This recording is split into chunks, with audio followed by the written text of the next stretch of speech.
Hello, good morning, all of you. Very good morning.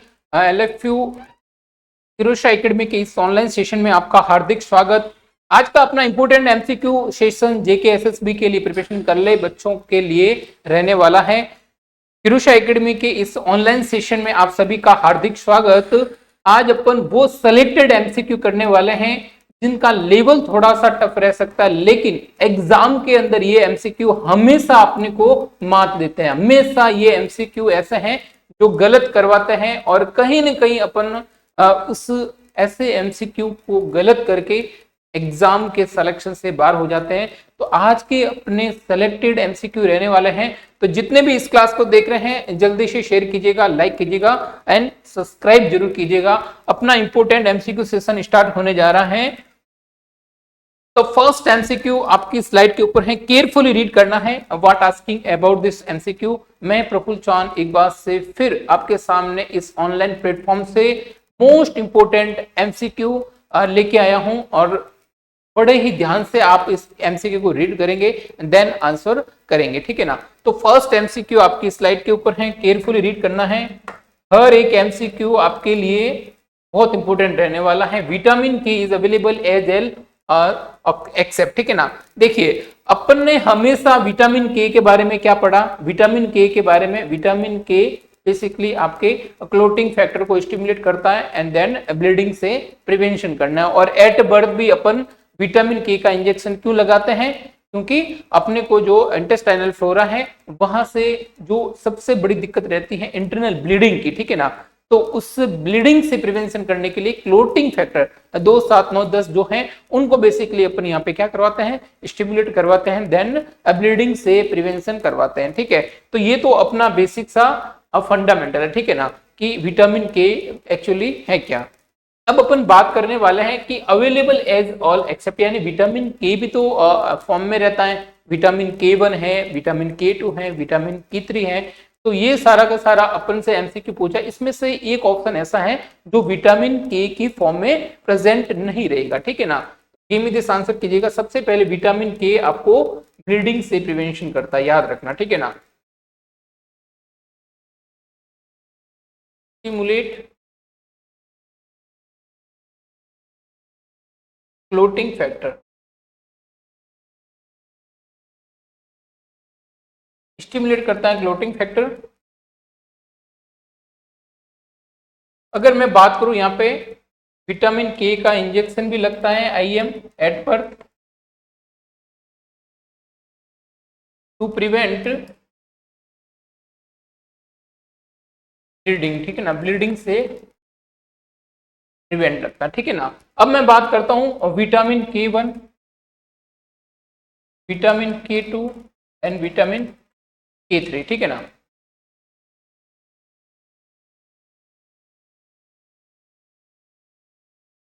Vitamin K3 देखिए, सबसे पहले अपन बात करने वाले हैं मीना क्विनिन, ठीक है ना, मीना क्विनोन, ठीक है ना। मीना क्विनोन के बारे में अपन बात करने वाले हैं। तो ये बेसिकली आपका विटामिन K2, ठीक है ना, विटामिन K2 रहेगा। और वीनाडिन की अगर मैं बात करूं तो ये विटामिन K3 और विटामिन K1, ठीक है ना। ये बेसिक सा अपने पास में फंडामेंटल है, ठीक है ना। तो जो भी इस आंसर को देख रहे हैं तो ये बेसिकली आपका क्या रहेगा, एक्सेप्ट। ये किसी भी फॉर्म में विटामिन के सिमिलर जरूर रहता है लेकिन विटामिन के का फॉर्म नहीं, ठीक है ना, विटामिन के का फॉर्म नहीं, ठीक है ना। ये चीज को याद रखना। तो राइट आंसर क्या चला जाएगा, डी ऑप्शन क्या चला जाएगा आपका, राइट आंसर चला जाएगा। मीनाक्विनोन है वो बेसिकली आपका विटामिन K2 एंड मीनाडियोन है वो बेसिकली आपका क्या रहेगा, मीनाडियोन की अगर मैं बात करूं तो विटामिन K3, ठीक है। तो जितने भी इस क्लास को देख रहे हैं जल्दी से अपने एमसीक्यू को अच्छे से केयरफुली रीड करके जो आंसर हमने दिया है उस पर आपने भी सोचना है, क्योंकि देखिए जब भी एमसीक्यू बोर्ड के ऊपर आता है सबसे पहले आप अपना खुद का आंसर जरूर दे, ठीक है ना। तो first MCQ will be clear. The next MCQ, branch that deal with medical drugs obtained from the plants and other natural sources। तो इसमें से अपने से ये पूछ रहा है जो फार्मेको ड्रग्स हैं आपकी, वो बेसिकली कौन सी रहने वाली हैं जो आपको नेचुरल सोर्स कौन सा आपको एनिमल्स भी हो सकता है और प्लांट्स सबसे बेस्ट रहेगा आपको, प्लांट्स हैं, वेजिटेबल्स हैं, ठीक है। तो इन सब से बेसिकली मिलता है और बाकी है अपने से पूछ रहे हैं कि डील्स विथ, तो राइट आंसर क्या चला जाएगा, अपने को पता है फॉर्मेको जेनेटिक्स नहीं रहेगा, अब फॉर्मेको जीनोमिक्स नहीं रहेगा, एंड फॉर्मेको क्या बिल्कुल नहीं रहने वाला है। तो राइट आंसर क्या चला जाएगा अपना, ये ऑप्शन क्या चला जाएगा, ये बिल्कुल यहाँ पे राइट आंसर चला जाएगा, ठीक है ना। ये साइंस, ये ब्रांच किसकी रहती है, फार्मेकोक्यूटिकल, ठीक है ना, ब्रांच ऑफ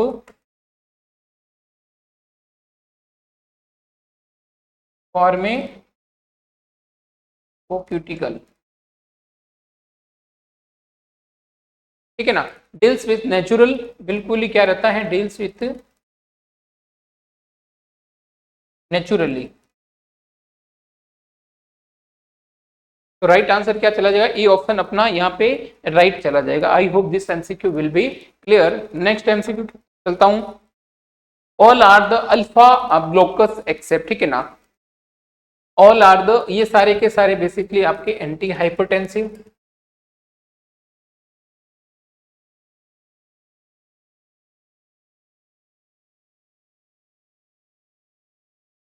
और इसमें से अपने से पूछ रहा है कि सारे के सारे क्या है, अल्फा ब्लॉकर, ठीक है ना।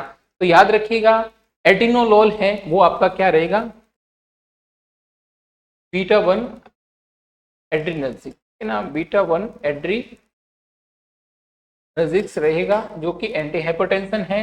अप्रेजोसिन और इंडोरामिन, ठीक है ना, ये दोनों के दोनों आपके क्या रहेंगे, अल्फा 1, ठीक है ना, अल्फा 1 एड्रीनर्जिक्स रहेंगे। और ये बेसिकली आपका अल्फा 2, याद रखना अल्फा 2 एड्रीनर्जिक्स का। तो राइट आंसर क्या चला जाएगा, अल्फा ब्लॉकर बेसिकली आपके एंटी हाइपरटेंसिव और बीटा ब्लॉकर बेसिकली आपके ये भी एंटी हाइपरटेंसिव। तो बेसिकली राइट आंसर क्या चला जाएगा, एटिनोलोल, याद रखना एटिनोलोल बेसिकली यहाँ पे क्या रहेगा आपका राइट आंसर चला जाएगा, ठीक है ना। ये क्या रहेगा अपना बीटा 1 एड्रीनर्जिक रिसेप्टर ब्लॉकर, ठीक है ना।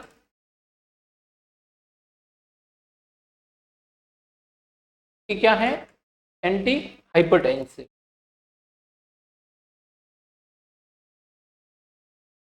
जो बीपी है, याद रखना जो बीपी है मोर देन 140 है, उसको ये सबसे बेस्ट ट्रीट करने के लिए काम में रहता है, ठीक है ना। एंड अपन हाइपरटेंसिव के पेशेंट किसको मानेंगे, बेसिकली जिसकी बीपी है वो 140 नॉर्मली, ठीक है ना। ऐसा नहीं है कि पेशेंट क्या है एक्सरसाइज करके आया है तब अपने को बीपी नहीं लेना है, पेशेंट कोई सीढ़ियां चढ़ के आया है तब अपने को बीपी नहीं लेना है। यदि पेशेंट किसी भी तरह का स्ट्रेस, एंजाइटी, फीवर का है या उसके वाइटल साइंस अबनॉर्मल है, हार्ट रेट बढ़ी है, तो इन सब कंडीशन में अपन थोड़ी देर वेट करेंगे। याद रखना अगर बीपी एक बार और भी अच्छे रहेगी कि आप बीपी को कम से कम 2 बार लें, पहली बार लेने के बाद में 15-20 मिनट बाद में उसको बिल्कुल बैठने के लिए बोलें, ठीक है, रेस्ट करने के लिए बोलें। और सुपाइन पोजीशन के अंदर सबसे बेस्ट रीडिंग मिलती है, याद रखना सुपाइन पोजीशन में, जो आपकी सुपाइन पोजीशन है, ठीक है ना, सुपाइन पोजीशन है उसमें सबसे बेस्ट आपको ये देखने को मिलेगी। ये अपना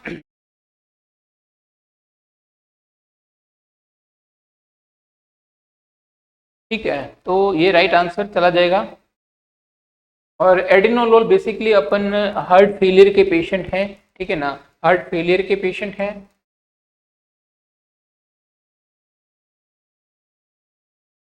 या फिर मायोकार्डियल इन्फार्क्शन के पेशेंट हैं, ठीक है, एंजाइना के पेशेंट हैं, इन सब में अपन क्या कर सकते हैं, इसको यूज कर सकते हैं, ठीक है ना। तो राइट आंसर क्या चला जाएगा, atenolol is the correct. Next MCQ, dinoprost, dinoprost is a, give me this answer कीजिएगा, डिनोप्रोस्ट क्या रहेगा, PGE1 या फिर PGE2 या फिर PGF2 अल्फा या फिर PgI2। तो राइट आंसर क्या चला जाएगा? जल्दी से जो भी इस क्लास को देख रहे हैं जल्दी से क्या कीजिएगा, अपने क्लास को लाइक कीजिएगा, शेयर कीजिएगा, ठीक है। ओके,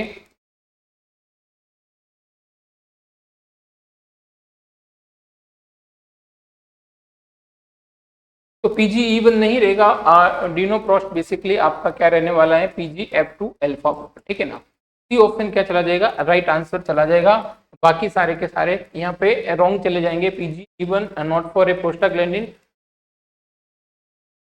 नेक्स्ट एमसीक्यू की तरफ जाने से पहले जेके एसएसबी की जो भी प्रिपरेशन कर रहे हैं, ठीक है ना, जेके एसएसबी की जो भी प्रिपरेशन कर रहे हैं, मात्र 399 के अंदर आपको कंप्लीट टेस्ट सीरीज मिलने वाली है और 1999 के अंदर कंप्लीट एमसीक्यू बैच यहाँ पे मिलने वाला है, ठीक है ना। कंप्लीट एमसीक्यू क्रेश कोर्स जहां पे आपका 100% सिलेबस कवर करवाया जाए, ठीक है ना। तो आपको अभी नहीं तो फिर कभी नहीं, तो जरूर ज्वाइन कीजिए और अपनी प्रिपरेशन की। और फर्स्ट स्टूडेंट के लिए तो ये और भी ज्यादा यहाँ पे ऑफर मिलेगा, आपको 1000 रुपए कम देना पड़ेगा, तो जरूर ज्वाइन कीजिए और अपनी प्रिपरेशन को बूस्टअप कीजिएगा।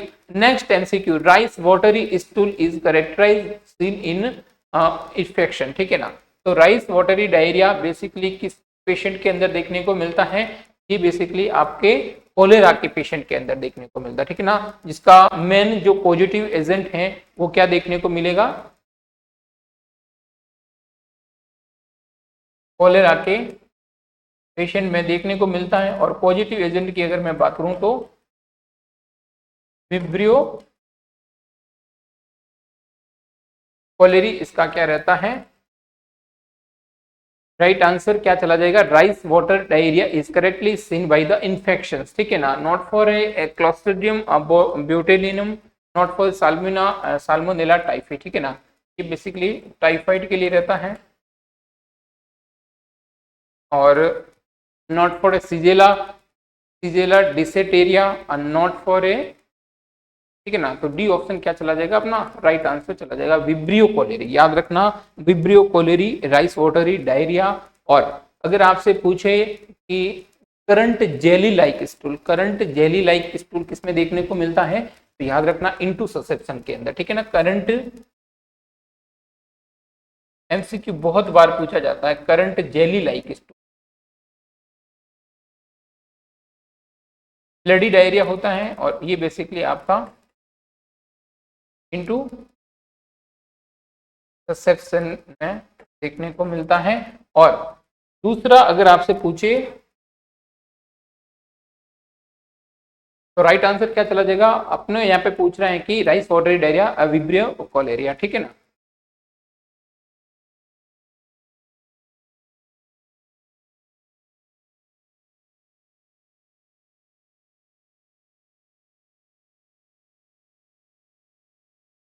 और रिबन लाइक स्टूल, अगर आपसे पूछे रिबन लाइक स्टूल, तो याद रखना हिंसबर्ग डिजीज के अंदर में क्या प्रॉब्लम रहती है? इनटू ससेप्शन के अंदर तो आपका जो स्मॉल इंटेस्टाइन का पार्ट है लार्ज इंटेस्टाइन के अंदर धस जाता है, यानी टेलीस्कोप हो जाता है। First part of the intestine, this is the last part of the small intestine and first part of the large intestine के अंदर टेलीस्कोप हो जाता है। इसके कारण सीवियर कॉन्स्टिपेशन है, वेजाइनल ब्लीडिंग है, ये सारा का सारा देखने को मिलता है, ठीक है ना। और स्टूल के अंदर सॉरी रेक्टल के थ्रू यहाँ पे ब्लीडिंग देखने को मिल सकती है।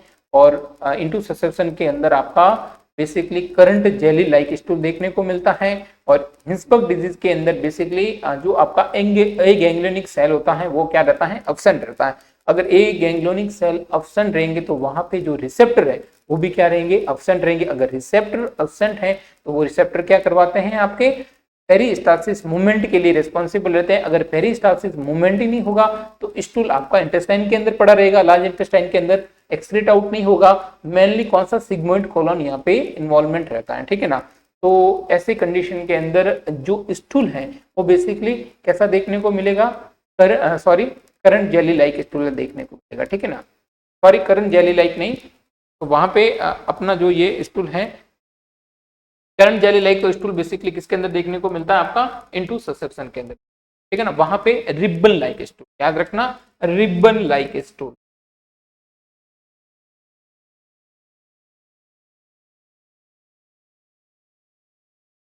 Next MCQ, mucocutaneous leishmaniasis is caused by leishmaniasis, ठीक है ना।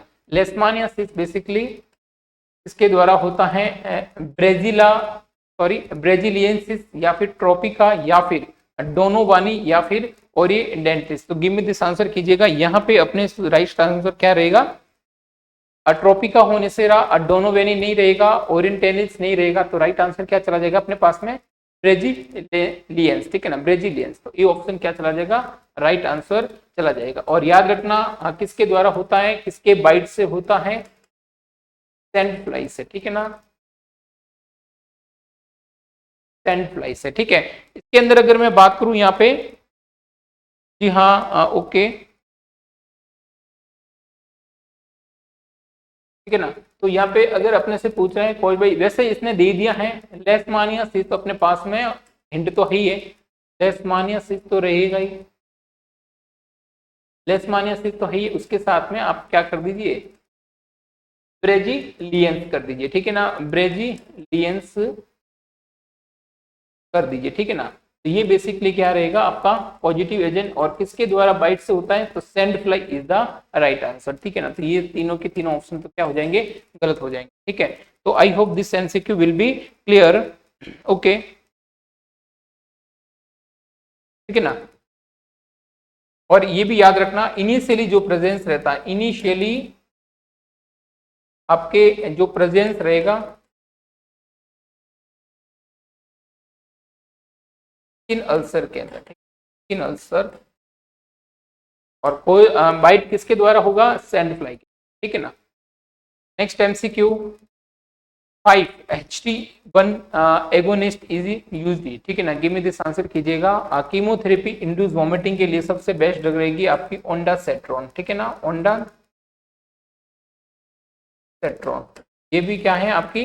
एंटी हेमेटिक्स, सॉरी, ये आपकी इंड्यूस जो वॉमिटिंग है या फिर नोजिया है, वॉमिटिंग में सबसे बेस्ट रहती है ओंडासेट्रॉन, ठीक है। जीआरडी, जीआरडी बेसिकली जो आपके पेंटाप्रोजोल है, ठीक है ना, पेंटाप्रोजोल है, ठीक है ना, ओपन पेंटोप के नाम से भी जानते हैं, सबसे बेस्ट रहती है। उसके साथ में आप डोमपेरिडोन भी दे सकते हैं, ठीक है ना, इसके साथ में आप डोमपेरिडोन भी दे सकते हैं। एंटी साइकोटिक की अगर मैं बात करूं तो टू टाइप्स है, एटिपिकल एंड टाइपिकल। क्लोजापिन सबसे बेस्ट एग्जांपल रहता है इसका, एटाइपिकल एंड टिपिकल, ठीक है। हेलोपेरिडोल है आपकी, ये सारे का सीपीजेड है। और अपने से क्या पूछ रहा है? ये बेसिकली क्या रहेगा आपका? एंटी एंजाइटी ड्रग, ठीक है ना, एंटी एंजाइटी ड्रग यहाँ पे राइट आंसर चला जाएगा। I hope this MCQ will be clear, ठीक है ना। तो ये ऐसा, अगर इसका बेस्ट एग्जांपल की अगर मैं बात करूं, बस प्रियोन, ठीक है ना, बस प्रियोन, इसका क्या चला जाएगा? राइट आंसर चला जाएगा, ओके। तो ये आज का अपना 7 नंबर का एमसीक्यू था। आई hope this MCQ will be clear. Effect of environment on jeans, तो गिव मी दिस आंसर कीजिएगा। पॉजिटिव यूजेनिक्स या फिर नेगेटिव यूजेनिक्स या फिर यूथेनिक्स या फिर एंथेनिक्स। तो राइट आंसर क्या चला जाएगा? C option is the correct, ठीक है ना, सी ऑप्शन क्या चला जाएगा? ओके डियर, ठीक है, यूथेनिक्स, ठीक है, डिपेंड ऑन एनवायरमेंटल कंडीशन,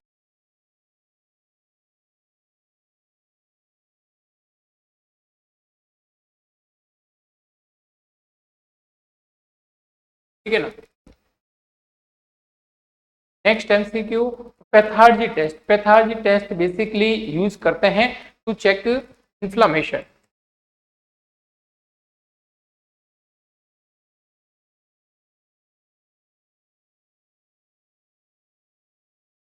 में क्या देखने को मिलता है? रैपिड इन्फ्लामेशन, बहुत ही ज्यादा रैपिड इन्फ्लामेशन है इसके अंदर। बेसिकली आपके इसको क्या बोलते हैं? बेचेट्स सिंड्रोम, याद रखना, इसको अपन क्या बोलते हैं? बेचेट्स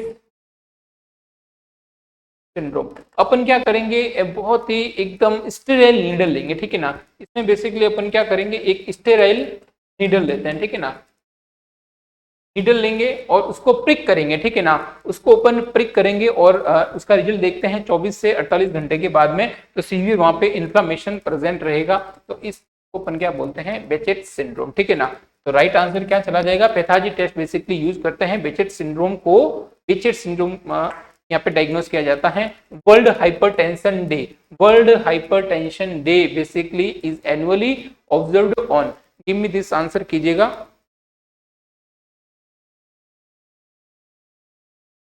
सबसे पहले अगर मैं बात करूं 7 अप्रैल, तो सबको पता है world health day,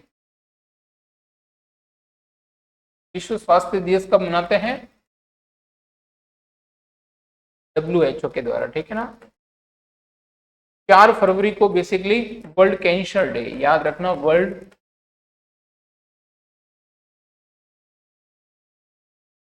cancer day. 4 मार्च को अगर मैं बात करूं तो नेशनल सिक्योरिटी डे बनाते हैं, नेशनल राष्ट्रीय सुरक्षा दिवस, ठीक है ना, नेशनल सिक्योरिटी दिवस।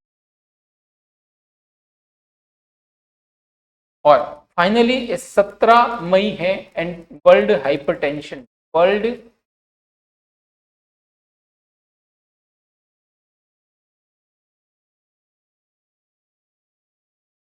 डे मनाता है। तो राइट आंसर क्या चला जाएगा अपना, सबसे ज्यादा दिक्कत हो रही है इंडिया के अंदर अगर मैं बात करूं तो हाइपरटेंशन और डायबिटीज, सबसे बड़ी दिक्कत है हाइपरटेंशन और डायबिटीज, दो ऐसे कॉम्प्लिकेशन हो रहे हैं, दो ऐसी डिजीज हैं जो सबसे ज्यादा इस इंडिया के अंदर आज के टाइम में प्रेजेंट है, और दूसरी बीमारियों को भी ये ट्रिगर करती हैं।